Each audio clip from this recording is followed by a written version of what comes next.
Welcome to the wedding talk show with Varnika. आपको जैसे पता है कि हमारे शो में हम हर बार आपको एक ऐसे प्रोडक्ट, एक ऐसी सर्विसेज के बारे में बताते हैं जो आपकी सिर्फ ना तो एक मैरिड लाइफ में बट आपके डे टू डे लाइफ में बहुत यूज़फुल होती है। उसी सर्विसेज के अगर मैं बात करूं तो आज हम आए हैं अहमदाबाद में और यहाँ पे हमारे साथ हैं विशाल त्रिवेदी जी, जो कि जेवी डिटेक्टिव एंड कंसल्टिंग के मालिक हैं। Welcome Vishal ji. Thank you. आपका बहुत बहुत स्वागत है हमारे इस एपिसोड में। Thank you ma'am. तो पहले मैं जानना चाहूँगी आपके बारे में, आपके बैकग्राउंड के बारे में थोड़ा सा। Actually I was belongs to normal family में, नॉर्मल फैमिली से ही बिलोंग करता हूँ, ऐसा कुछ स्पेशल या ऐसा नहीं है। लेकिन कॉलेज टाइम से मेरा इंटरेस्ट था कि मैं सिक्योरिटी, डिटेक्टिव, डिफेंस इस लाइन में जाऊँ। और फिर धीरे धीरे करके मेरा इंटरेस्ट पहले दोस्तों के काम करने में, दोस्तों के लेटर्स वगैरह पहुंचाने में, दोस्तों के लिए इन्फॉर्मेशन निकालने में, फिर मेरा इंटरेस्ट डिटेक्टिव की ओर बढ़ता गया, इस झुकाव इस तरफ बढ़ता गया। और आज मैं 99 से लगभग 24 साल से इस फील्ड में हूँ। 24 साल से? जी। 24 साल ऐसे देखा जाए तो बहुत लंबा टाइम होता है इस फील्ड में। बहुत लंबा टाइम। तो आपको क्या चीज़ ऐसे मोटिवेट कर रही थी कि मतलब बाकी सारी चीज़ें छोड़ के आपको एक डिटेक्टिव फील्ड में ही जाना था? मोटिवेशन इस फील्ड में इस बात का है कि हर बार आपके पास एक नया केस है और हर एक नया केस हर एक नई स्टोरी है और हर एक नई इन्फॉर्मेशन है। और जितना आप इसमें अंदर अलग अलग केसेस करते जाते हैं उतना ही इंटरेस्टिंग होता जाता है ये फील्ड। तो ये एक मोटिवेट करता है और आज भी मोटिवेट करता है 24 साल के बाद भी। बहुत बढ़िया। तो जैसे अगर मैं इस चीज़ को समझना चाहूँ, जैसे हम इस शो में हमेशा वेडिंग रिलेटेड बात करते हैं कि कैसे एक मैरिड कपल को या फिर उससे पहले भी जो लोग शादी के लिए प्रिपरेशन कर रहे हैं या सोच भी रहे हैं, तो कैसे उन लोगों को किसी भी तरह के प्रोडक्ट या सर्विसेज को हेल्पफुल हो सकती है। तो वहीं अगर मैं बात करूं आपके सर्विसेज की, आपके डिटेक्टिव जो है, आपकी कंसल्टिंग जो है, वो किस तरह से उनको हेल्पफुल है? डिटेक्टिव में अगर प्रीमैरिटल डिटेक्टिव इन्वेस्टिगेशन करवाना चाहते हैं, कि फॉर एन एग्जांपल अगर किसी कपल का, किसी फैमिली का बहुत अच्छा बात आगे बढ़ी और कपल मैरिड हो गया, मैरिज हो गई उनकी, उसके बाद में उनको पता चला कि जो बात उनको बताई गई थी, जो प्रेजेंट किया गया था फाइनेंशियल पोजीशंस के बारे में या बंदा या बंदी उसकी हेल्थ के बारे में, उनकी जॉब बिजनेस के बारे में, उनके एजुकेशन के बारे में, उनके सोशल या फाइनेंशियल स्टेटस के बारे में, और एक्चुअल जो है पोजीशन वो उससे मैच नहीं हो रही है, तो बाद में पछताने से अच्छा है कि इसको पहले ही वेरीफाई और चेक कर लिया जाए। तो एक ये होता है प्रीमैरिटल का। बाद में जो आता है वो पोस्ट मैरिटल में भी ऐसा होता है कि कई बार कुछ सालों के बाद पार्टनर्स जो होते हैं वो एक दूसरे को डिच करते हैं या बताते नहीं हैं, कहीं और एंगेज हो जाते हैं।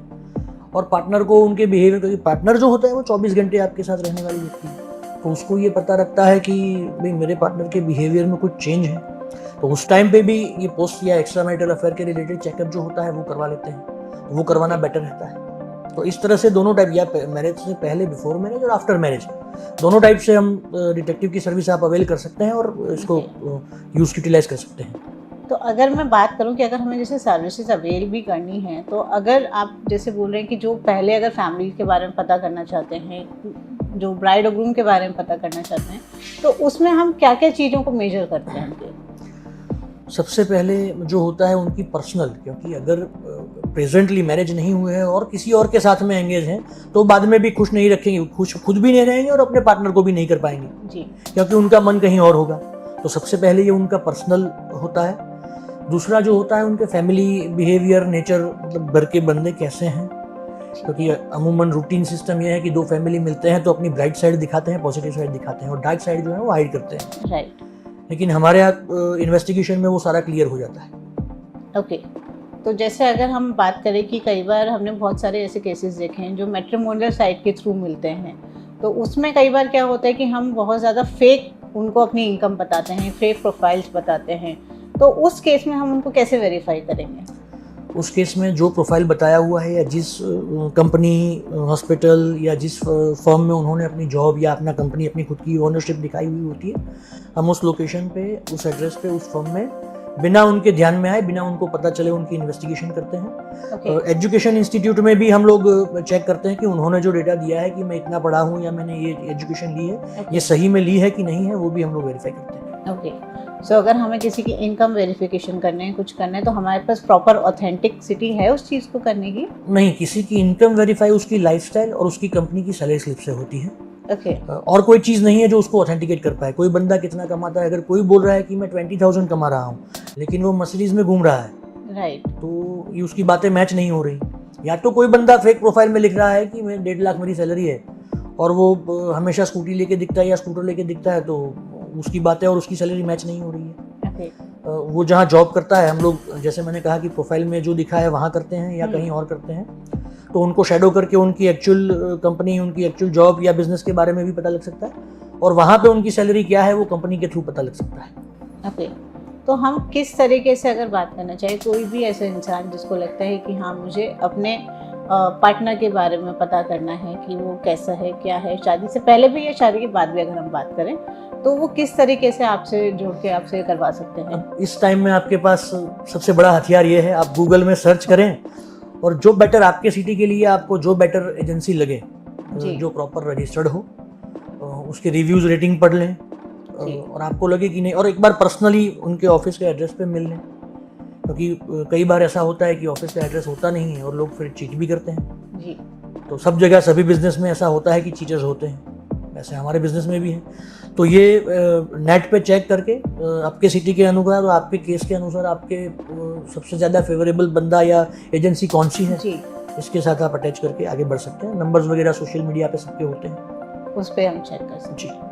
तो कुछ बार कई बार ऐसे होता है कि हम ऐसे लोगों से मिलते हैं, जैसे हम, अगर मैं अपनी बात करूँ तो जैसे मैं खुद प्री मैरिटल काउंसलिंग करती हूँ, तो कई बार मेरे पास ऐसे लोग आते हैं जो बहुत ज़्यादा इंट्रोवर्ट होते हैं, बहुत ज़्यादा शाई होते हैं, कहीं ना कहीं उनके अंदर डर रहता है कि हम अगर अपने पार्टनर के बारे में पता करेंगे और उन्हें पता चल गया तो, क्योंकि आपको ही पता है कि आज के टाइम में बहुत से रिलेशनशिप बहुत ज़्यादा टॉक्सिक होते हैं, अब्यूजिव होते हैं, तो उस केस में वो लोग आपके पास कैसे मतलब आके करें कि जिससे कि उनको ये रहे कि हाँ हमारे बारे में किसी को पता भी ना चले कि हम आपसे मिल रहे हैं, और लेकिन जो हमारे डाउट हैं वो भी क्लियर हो पाए। एक लीगल नॉन डिस्क्लोजर एग्रीमेंट होता है हमारे क्लाइंट के साथ में जी। तो हम हमारे क्लाइंट की आइडेंटिटी, उसका डेटा या उसकी मैटर जो होती है इन्फॉर्मेशन कहीं शेयर नहीं करते अनटिल अनलेस हमको कोर्ट या पुलिस में, इसके अलावा ये कहीं किसी और थर्ड पर्सन के पास में नहीं जा सकती। एक एनडीए होता है जो लीगल होता है, वो साइन करना होता है। ओके जी। तो अगर वो डायरेक्ट फिर उस केस में वो आपको डायरेक्ट अप्रोच करें तो ज़्यादा बेटर है, क्योंकि रेदर माइट भी हो सकता है कि अब जहाँ पे टॉक्सिक रिलेशनशिप की बात आती है तो उसमें क्या आपके फ़ोन भी चेक होते हैं, आपके मेल चेक हो रहे होते हैं, आपके पीछे कोई ना कोई बंदा होता है, हालांकि वो बंदा हो सकता है वो सही हो, सामने वाला बंदा गलत हो, लेकिन उस केस में वो क्या करता है कि वो खुद से आगे बढ़ के कुछ नहीं कर पाता है। अगर पार्टनर्स एक दूसरे का करवाना चाहते हैं, चाहे लाइफ पार्टनर्स हों या इंडस्ट्रियल बिजनेस पार्टनर्स हों जी, तो वो या उनके फ्रेंड्स या उनके नज़दीकी लोग जो होते हैं उनको तो पार्टनर्स एक दूसरे को जानते ही होते हैं, तो वो खुद से या अपने किसी बाहर अपने बंदे से तो करवा ही नहीं सकते, क्योंकि सामने वाले को पता लग जाना है जी। उसी के लिए डिटेक्टिव होता है, वो बिल्कुल अननोन बंदा होता है। आपके पीछे भी अगर आपका कोई पहचान वाला रहेगा तो आपको तुरंत पता लग जाएगा, और बिल्कुल अननोन बंदा या बंदियां दिन में 2-3 बार बदलते रहते हैं। हमारे बद्दों की जो शेड्यूल होती है वो 4-5 घंटे से ज़्यादा नहीं होती, तो आपको पता भी नहीं लगेगा कि कोई अननोन बंदा या बंदी आपके पीछे है और आपका शेडोइंग हो रहा है। ओके। तो मैं एक और आपसे लास्ट क्वेश्चन करना चाहूँगी, वो इस बारे में कि अगर आप सिर्फ एक हाई एंड क्लाइंट को ही डील करते हैं या किसी भी लेवल का बंदा आपको अप्रोच कर सकता है? किसी भी लेवल का बंदा हमको अप्रोच कर सकता है, और उसके हिसाब से हम लोग अपना रेट्स, अगर कहीं कुछ ज़रूरत पड़े तो पैकेज थोड़ा डाउन करके भी हम लोग काम करते हैं। और इसका जो हमारे पास जो रिजल्ट्स आते हैं उसकी कितनी ज़्यादा ऑथेंटिसिटी होती है? एक्यूरेसी, हमारी सक्सेस रेशियो और एक्यूरेसी रेशियो मेरा 97% अब तक रहा है, जो कि मैं मानता हूँ मेरे फील्ड में बहुत बहुत अच्छा है जी। तो ये हम जो देते हैं वो बिल्कुल ऑथेंटिक देते हैं, और कहीं किसी सिचुएशन में हमको लगा कि कोई पार्टनर कुछ गलत कर रहा है या किसी के साथ में एंगेज है और विद प्रूफ मिल सकता है, तो हम हमारे क्लाइंट को लोकेशन पे बुला के दिखा भी सकते हैं। ओके। तो मैं एक लास्ट आपसे रिक्वेस्ट करना चाहूँगी कि आप हमारे व्यूअर्स के लिए अगर कोई मैसेज देना चाहें तो वो क्या मैसेज है आपके लिए? आपके व्यूअर्स के लिए मैं 2 मैसेज देना चाहूँगा। सबसे पहले तो सोशल मीडिया और नेटवर्किंग का आज ज़माना है, तो सेफ्टी सिक्योरिटी आपके लिए सबसे बेस्ट है। आपकी साइबर सेफ्टी जो है, सबसे पहले किसी अननोन लिंक या अननोन बंदे को अपने OTP, पासवर्ड, मेल शेयर न करें, किसी अननोन लिंक पे क्लिक न करें। और बेहतर है, जैसे मैंने पहले भी कहा कि बेहतर है कोई चीज़ कर लेने के बाद में पछताना, उससे अच्छा है कि कोई चीज़ करने से पहले उसके बारे में पूरा जान लेना, तो ये आपको बहुत काम में आ सकता है। मैं एक छोटा सा टोकन आपके लिए लेकर आई थी। ओह, ये हमारी तरफ से एक टोकन ऑफ लव आपके लिए। So nice of you, thank you ma'am. Thank you so much and thank you so much for joining us. I hope आप सबको इनका ये एपिसोड बहुत पसंद आया होगा और आप लोगों के भी दिमाग में जितने भी डाउट्स होते हैं कि हम अपनी मैरिज के लिए कैसे प्रिपेयर करें, हमें अपने अगर प्रोफाइल वेरिफिकेशन कराना है या आज के टाइम में अगर हम किसी से मैट्रिमोनियल साइट पे मिल रहे हैं तो किस तरह से उस प्रोफाइल को पहले वेरिफिकेशन करें और उसके बाद ही आगे हम फॉरवर्ड लेके जाएं। Thank you so much for joining us.